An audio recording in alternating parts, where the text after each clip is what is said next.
Hi. Today I would like to talk about a Chinese character that appears a lot in fighting games, and that is the character for dragons. And currently there are three ways to write that character. You have the simplified Chinese from mainland China, this semi-simplified form in Japan, and you have the traditional Chinese used in Hong Kong, Taiwan, and Macau. The traditional character is supposed to be the most orthodox form, but after World War II, both mainland China and Japan had a language reform, and the Chinese turned this one into this, and the Japanese turned this one into this. So this is supposed to be the official standard character for dragon in Japan right now, but when people want to name things with dragons, especially when it comes to naming cool things, they still very often use this one, the older one. It's supposed to be outdated, but people still kind of use it a lot because it just looks more cool. Graphically, the traditional character is more complex, and culturally it also has this archaic, mysterious feel to it. So it's just a better fit for your ancient martial arts moves and legendary characters and whatnot. For example, you have the Shoryuken from Street Fighter, which means the Rising Dragon Punch, and that's always written with this character. And the Art of Fighting series from SNK is known as Ryuko no Ken in Japan, which translates into the Fist of Dragon and Tiger, also with this dragon. And then of course you have the game Double Dragon, which in Japanese is called Sosetsu Ryu. That translates into something like the twin sectioned dragons, and that's also a pretty cool name. But of course there are also exceptions, like the Tazu kick or Hurricane kick, also from Street Fighters. So the full name of that move is Tatsumaki Senpu Kyaku, and Tatsumaki means hurricane or tornado, and word for word it says spiraling dragon. So there's also a dragon there, but that dragon is written in this semi-simplified standard form. It is probably because hurricane is a meteorological phrase, and on newspapers and weather forecasts, it's always written in the standard form, so the devs sort of just defaulted to that. But personally, I would like to think that it's because the Tazu kick was sort of a trash move when the game first came out. It's not a good move, man, and good players just don't use it a whole lot, so maybe that's why it did not deserve the cool dragon. Now, this video is not meant to shit on this Japanese character. Okay, I'm actually here to gripe about this one, the really simplified mainland Chinese version. In my opinion, it is a bit oversimplified because it's based on the cursive form of the character, and cursive Chinese are really just squiggly lines that nobody can read. It has omitted a lot of the key graphical components of the original script, so in my opinion, that makes it lame. And to fully understand why it is lame, we first have to look at the evolution of the cool character, which looks something like this. The dates here are all rough estimates, but as you can see, when the character was first created 3,500 years ago, the dragon was basically a snake. It's a snake with a head and two fangs and a long tail for a body and some sort of a crown on its head.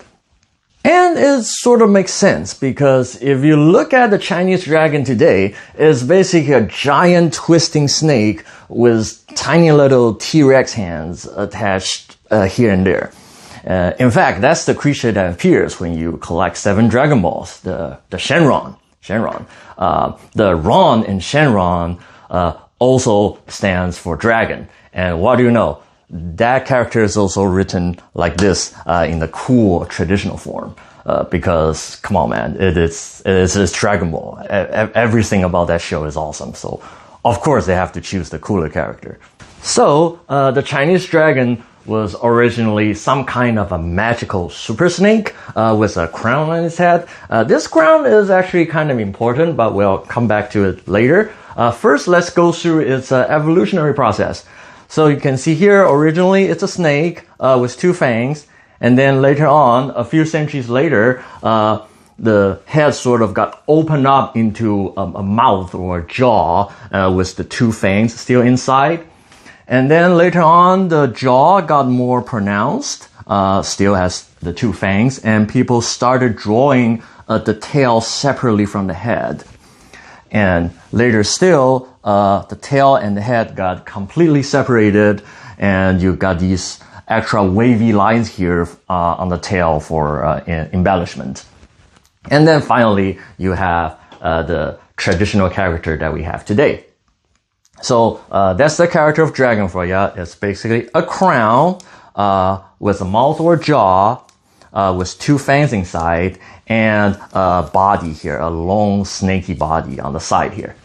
Now, I said the crown was important because it's actually related to another character, and it is this one.